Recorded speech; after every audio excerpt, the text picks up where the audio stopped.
In the 1930s, there weren't many active treatments to help those suffering through mental illness.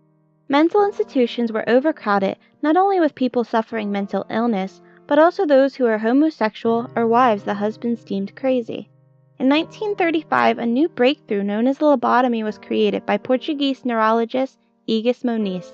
The procedure consisted of drilling a hole on each side of the skull and pushing a sharp instrument into the brain to cut the connection between the frontal lobes and the rest of the brain.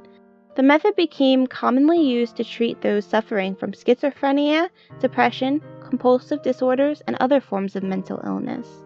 Today we're going to talk about several notable cases of lobotomies that changed the lives of the receivers forever. Molaison was struck by a person on a bike at the age of 15, causing his skull to be cracked. As a result of the incident, he suffered seizures lasting 40 seconds and lost the ability to control his bowels. In order to ease his condition, Molaison looked for a doctor to perform a lobotomy. After having a few parts removed from his brain, the amount of seizures he had decreased. Although his IQ increased from 104 to 117, Molaison could no longer form new memories. The reason he lost the ability to form new memories was caused by the removal of the hippocampus, which plays a crucial role in long-term memory.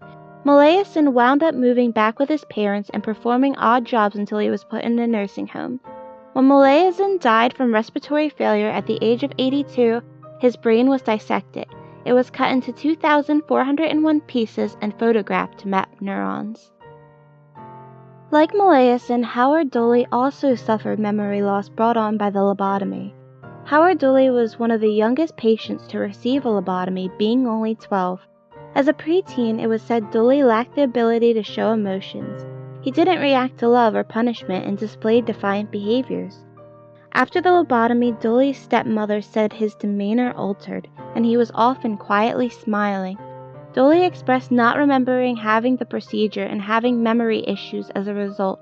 Another result of the lobotomy was the alienation of Dooley, causing him to feel like a freak and as though something was missing. Rosemary Kennedy, the sister of President John F. Kennedy, was a receiver of a lobotomy.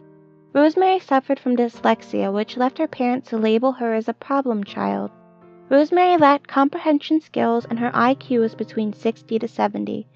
Rosemary's father, Jack Kennedy, decided his daughter needed a frontal lobotomy because he saw her as an embarrassment.